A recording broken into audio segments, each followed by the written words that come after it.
नमस्कार, देवभूमि समाचार देख रहे हैं आप। मैं हूं आपके साथ पूजा झा। बुलेटिन की शुरुआत करते हैं बड़ी खबर के साथ। उत्तराखंड के ग्रामीण क्षेत्रों की दशा को सुधारने के लिए उत्तराखंड ग्रामीण विकास विभाग लगातार केंद्र से प्रधानमंत्री ग्राम सड़क योजना के तहत प्रदेश में बनाई गई सड़कों के मेंटेनेंस के लिए बजट की डिमांड कर रहा था, जिसे केंद्र की स्वीकृति मिल गई है। यही नहीं, केंद्र ने उत्तराखंड को प्रधानमंत्री ग्राम सड़क योजना के तहत 104 सड़कों के लिए फिर से निर्माण के लिए 857 करोड़ रुपए की मंजूरी के साथ साथ प्रधानमंत्री ग्रामीण आवास योजना के तहत 18,000 नए घरों को बनाने के लिए भी बजट की स्वीकृति दे दी है। तो केंद्र ने प्रदेश सरकार को मंजूरी दे दी है। 104 सड़कों की मरम्मत की जाएगी। प्रदेश की जो 104 सड़कें हैं उनकी मरम्मत होनी है। इसके लिए 857 करोड़ रुपए के बजट को मंजूरी मिल गई है। इसके साथ साथ 18,000 नए घरों का भी निर्माण किया जाएगा, जिसके लिए केंद्र से बजट के लिए स्वीकृति मिल गई है।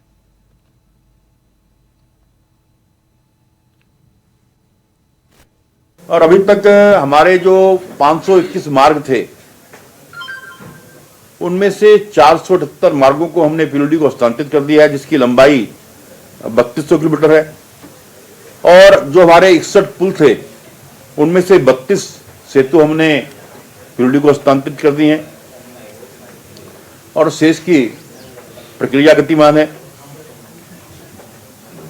और अभी हमने जो हमारी इससे कम बसावटें हैं 150 से 249 तक की कुल 407 बसावटें हमारी अभी इस दायरे में नहीं आई हैं, जिसकी लंबाई लगभग 3200 किलोमीटर और लागत 2900 करोड़ है। उसके लिए भी हमने भारत सरकार से अनुरोध किया है।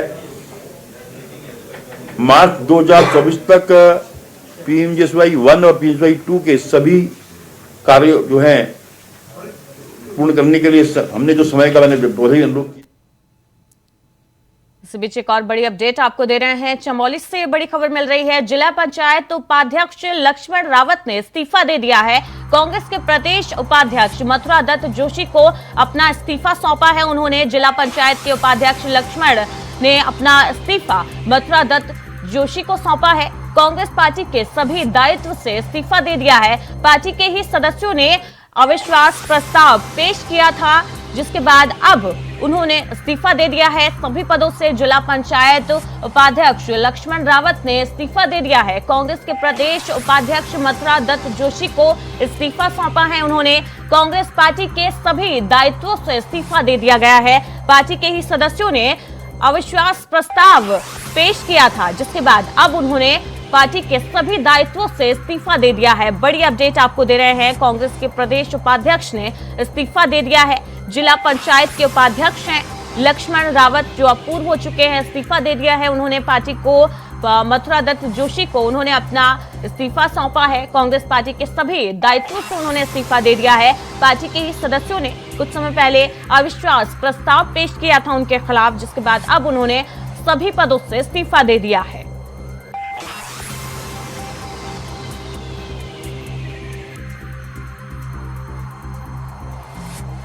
बड़ी अपडेट आपको दे रहे हैं। चमोली से बड़ी अपडेट मिल रही है। जिला पंचायत उपाध्यक्ष लक्ष्मण रावत ने इस्तीफा दे दिया है। कांग्रेस के प्रदेश उपाध्यक्ष मथुरा दत्त जोशी को इस्तीफा सौंपा गया है। कांग्रेस पार्टी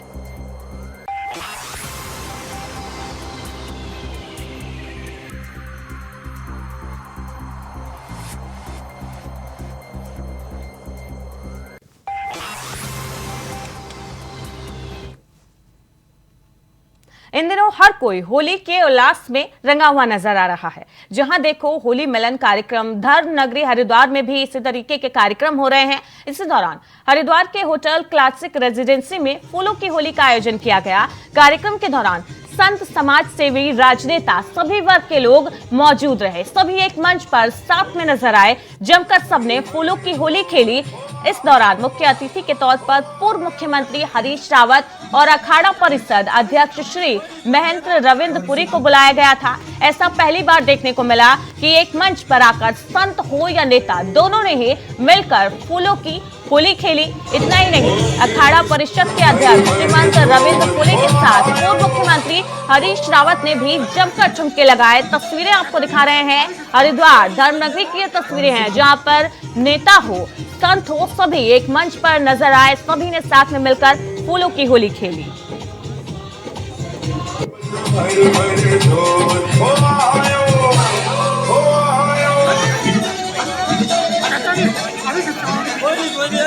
और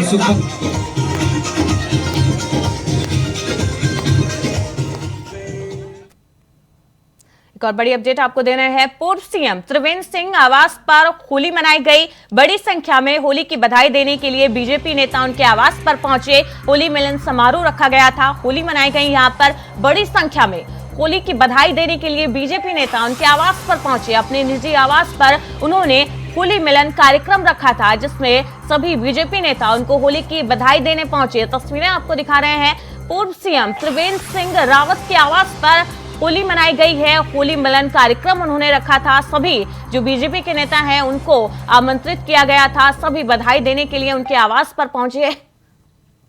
तस्वीरें आपको दिखा रहे हैं। ढोल नगाड़ों के साथ, खुशियों के साथ सबने होली मनाई है। होली मिलन समारोह पूर्व सीएम त्रिवेंद्र सिंह रावत के आवास पर रखा गया था। बीजेपी नेता बड़ी संख्या में होली की बधाई देने के लिए उनके आवास पर पहुंचे। तस्वीरें आपको दिखा रहे हैं। उनके निजी आवास की ये तस्वीरें हैं जहां पर होली मिलन कार्यक्रम मनाया गया।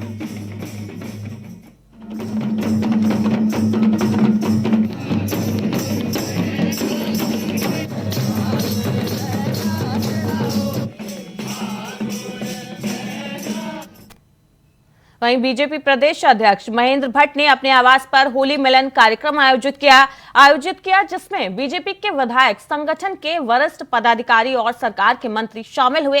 बीजेपी प्रदेश अध्यक्ष के आवास पर होली मिलन समारोह कार्यक्रम में सभी मंत्रियों, विधायकों होली के गीतों पर झूमते हुए नजर आए। इस दौरान उनके द्वारा फूलों की होली खेली गई। तो बीजेपी प्रदेश अध्यक्ष ने अपने आवास पर होली मिलन कार्यक्रम रखा, जिसमें मंत्री और वरिष्ठ पदाधिकारी शामिल हुए। सभी होली के गीतों पर झूमते नजर आए। फूलों की होली खेली गई। यहां पर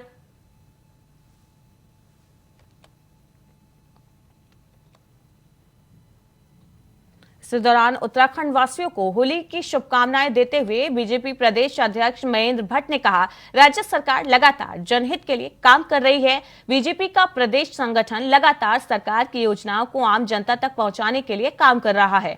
बीजेपी प्रदेश अध्यक्ष महेंद्र भट्ट से बातचीत की हमारे संवाददाता अभय कैंथुरा ने। बीजेपी के प्रदेश अध्यक्ष, होली का मौका है, इसका ये कह सकते हैं कि राज्य के लिए बड़ी सौगात है। सर, होली का पावन पर्व है, क्या कुछ कहेंगे?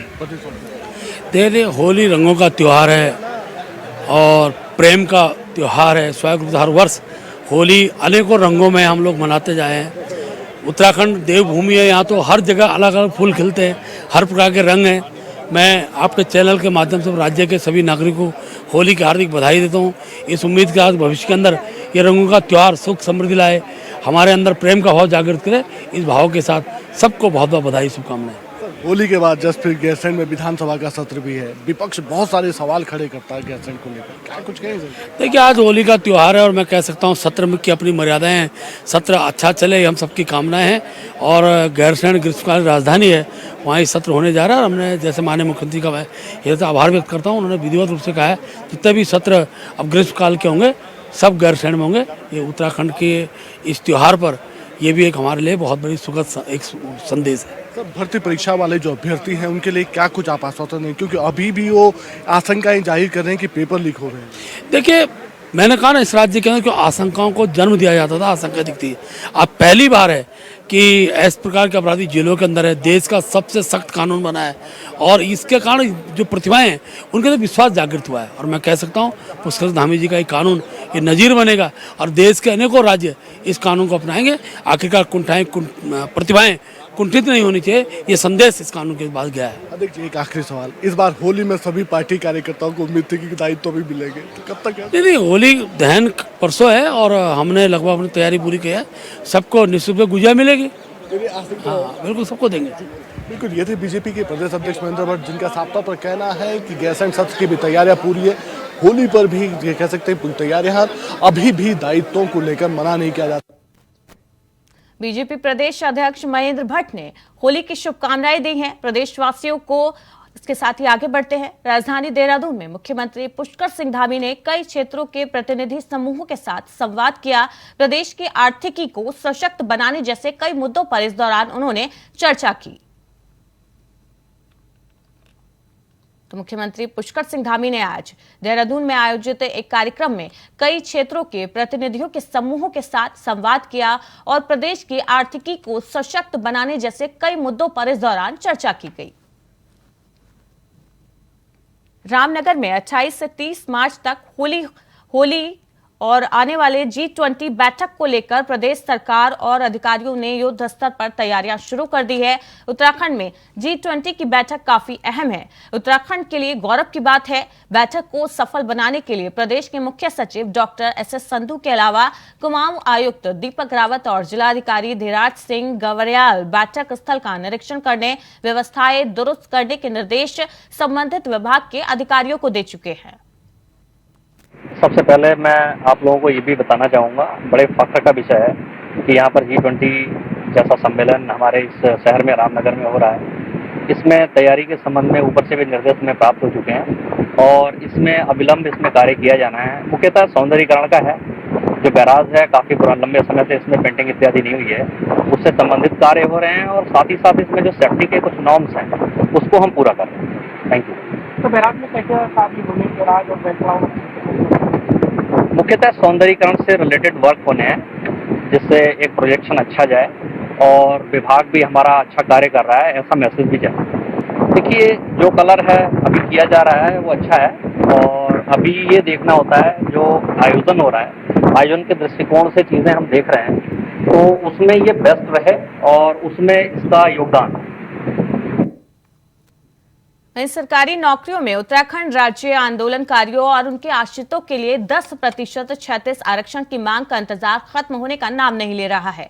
हाल ही में धामी कैबिनेट में राज्य आंदोलनकारियों के 10% 36 आरक्षण का प्रस्ताव आने से राज्य आंदोलनकारियों में नाराजगी है। वहीं आंदोलनकारी के आरक्षण का प्रस्ताव नहीं आने से मुख्यमंत्री नाराज है।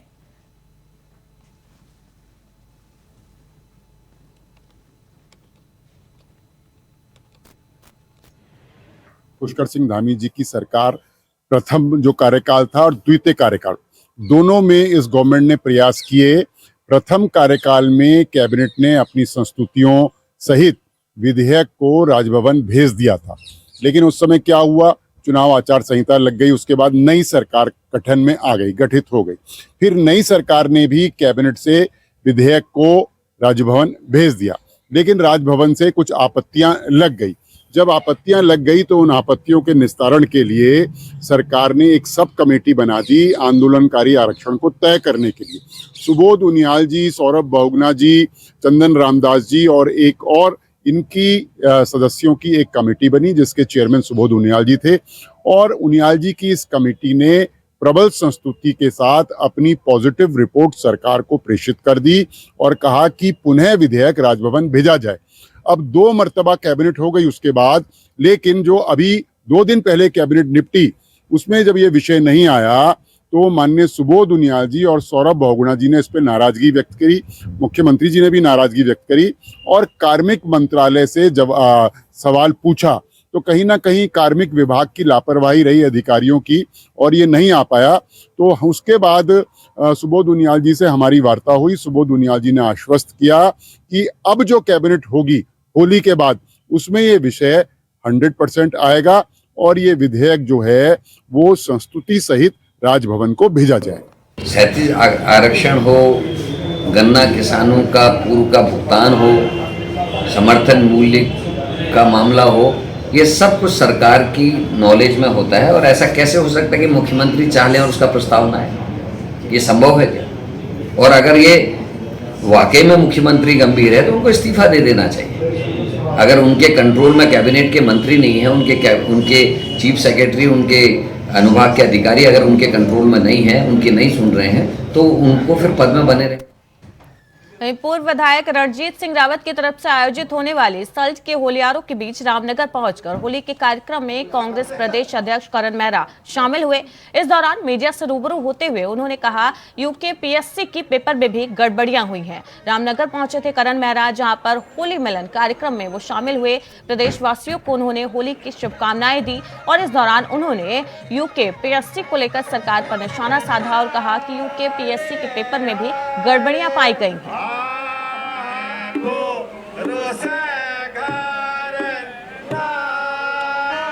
अभी तो यही पता नहीं चल रहा कि लाठीचार्ज किसके आदेशों से हुआ है। और आज जो नया पेपर था, आपको शायद जानकारी होगी, उसमें भी आज गड़बड़ हुई है। और हम कल को अपने सभी नेताओं से निवेदन कर रहे हैं कि उसमें प्रेस भी करें, क्योंकि जो 4 सेट आते हैं, 4 सेट जो है रिप्लिका निकले हैं। तो निश्चित ही धामी सरकार बाज नहीं आ रही है। उनके गोपन के अधिकारी भी पकड़े गए। जो छात्र इस कुप्रयास को रोकने का प्रयास कर रहे हैं, नकल को रोकने का प्रयास कर रहे हैं, उनके ऊपर लाठीचार्ज, उनके ऊपर मुकदमे दर्ज हो रहे हैं। और सरकार के जो उनका जो संगठन है, उसके मंडल अध्यक्ष पकड़े गए, उनके जिला पंचायत के सदस्य के रूप में हाकम सिंह पकड़ा गया, मंगलौर का मंडल अध्यक्ष पकड़ा गया, रुड़की का चौहान पकड़ा गया भारतीय जनता पार्टी का। लेकिन अभी भी सरकार बाज नहीं आई है। और आज जो पेपर होना था कनिष्ठ सहायक का, उसके भी पेपर जो है 4 पेपर के सेट थे, चारों एक दूसरे के रेप्लिका है। तो सरकार अखंड डूबी हुई है, इसीलिए इस तरीके का कोई कार्रवाई जो कमिश्नर हो चाहे कोई भी हो नहीं कर पा रहा। वहीं आम आदमी पार्टी के प्रदेश कार्यालय में अंतर्राष्ट्रीय महिला दिवस और होली मिलन का कार्यक्रम आयोजित किया गया। कार्यक्रम में महिलाओं ने रंगारंग कार्यक्रम पेश किए, साथ ही मिष्ठान वितरण कर होली मिलन कार्यक्रम मनाया। कार्यक्रम में आम आदमी पार्टी प्रदेश समन्वयक ज्योत सिंह बिष्ट और आरपी रतूड़ी मुख्य अतिथि के रूप में शामिल रहे और सभी को होली की शुभकामनाएं दी।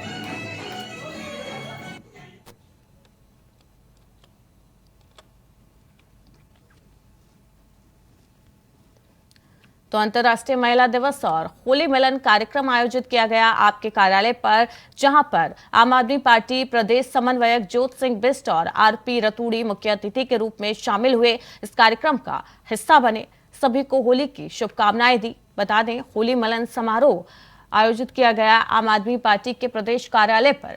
अंतर्राष्ट्रीय महिला दिवस भी इस दौरान मनाया गया और आम आदमी पार्टी के सभी कार्यकर्ता, पदाधिकारी, नेता इस होली मिलन कार्यक्रम में शामिल हुए। जमकर ठुमके लगाए गए, होली खेली गई, फूलों की होली यहाँ पर खेली गई, रंगों के साथ होली खेली गई। सभी ने एक दूसरे को बधाई दी, मिठाई बांटकर होली का त्योहार मनाया। कार्यक्रम में महिलाओं ने रंगारंग कार्यक्रम भी पेश किए, साथ ही मिष्ठान वितरण कर होली मिलन कार्यक्रम मनाया गया। कार्यक्रम में आम आदमी पार्टी के प्रदेश समन्वयक ज्योत सिंह बिष्ट, आरपी रतूड़ी मुख्य अतिथि के रूप में शामिल हुए। तो जब लड़कियां घर का सारा काम करने के बाद पढ़ाई बाजी मार सकती हैं।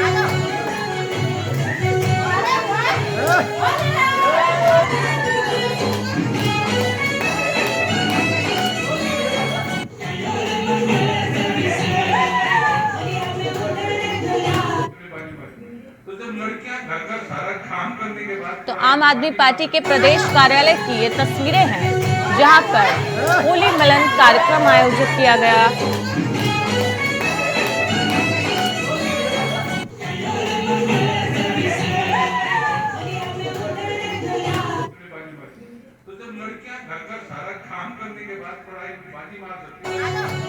तो आम आदमी पार्टी के प्रदेश कार्यालय की ये तस्वीरें हैं, जहां पर अंतर्राष्ट्रीय महिला दिवस और होली मिलन कार्यक्रम आयोजित किया गया। पार्टी के सभी पदाधिकारी, कार्यकर्ता और नेता इस होली मिलन कार्यक्रम में शामिल हुए, हिस्सा बने। यहां पर महिलाओं द्वारा रंगारंग कार्यक्रम पेश किए गए, सभी ने एक दूसरे के साथ होली खेली, जमकर यहां पर ठुमके लगाए गए। तस्वीरें आपको दिखा रहे हैं, आप पार्टी कार्यालय की ये तस्वीरें हैं, जहां पर होली के उपलक्ष्य में होली मिलन कार्यक्रम आयोजित किया गया था। कार्यक्रम में महिलाओं ने रंगारंग कार्यक्रम पेश किए, साथ ही मिष्ठान वितरण कर होली मिलन कार्यक्रम आयोजित किया गया।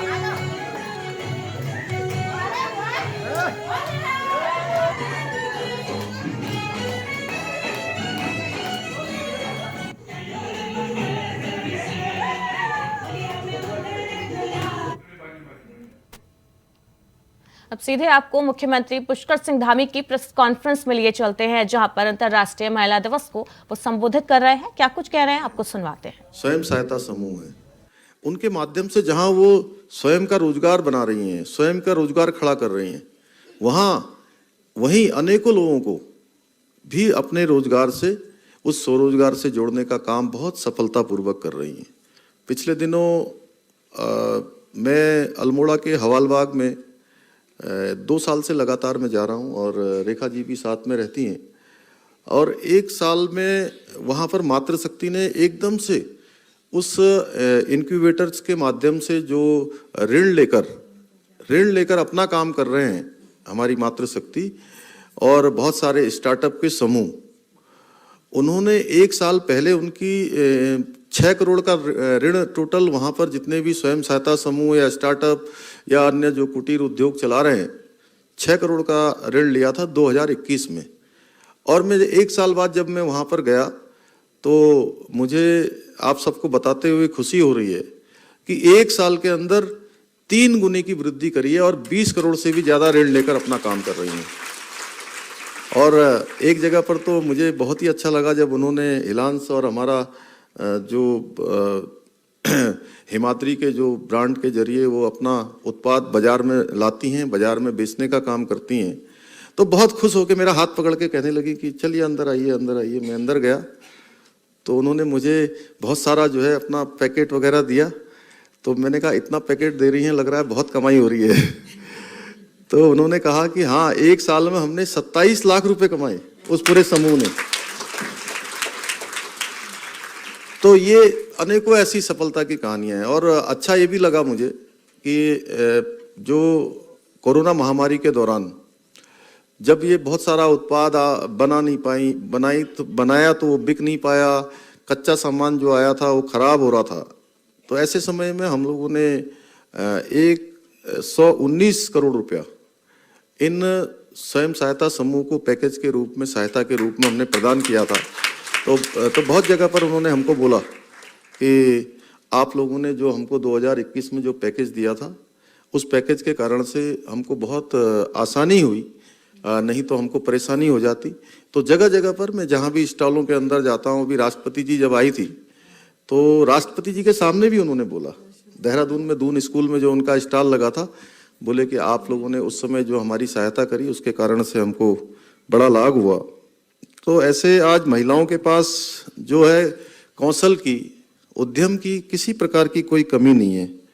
अब यही कौशल और यही जो आपका उद्यम है, उनके और उनके परिवारों के साथ साथ आर्थिकी को भी एक नई शक्ति प्रदान कर रहा है। और पहले के समय में देखिए, महिलाओं के पास, खासकर गरीब महिलाओं के पास बैंक के खाते नहीं होते थे। नहीं होते थे ना? होते थे क्या? नहीं होते थे। 2014 से पहले होते थे। मोदी जी के बनने के बाद बैंक में खाते खुले। इस कारण से आज जो आर्थिक रूप से जो आत्मनिर्भर नहीं थी हमारी मातृशक्ति, उन सभी को ये मौका आदरणीय प्रधानमंत्री जी ने दिया। और उनके प्रधानमंत्री बनने के बाद देश भर में करीब 23 करोड़ महिलाओं को जनधन खातों के जरिए बैंकों के खातों से अभी तक जोड़ा जा चुका है।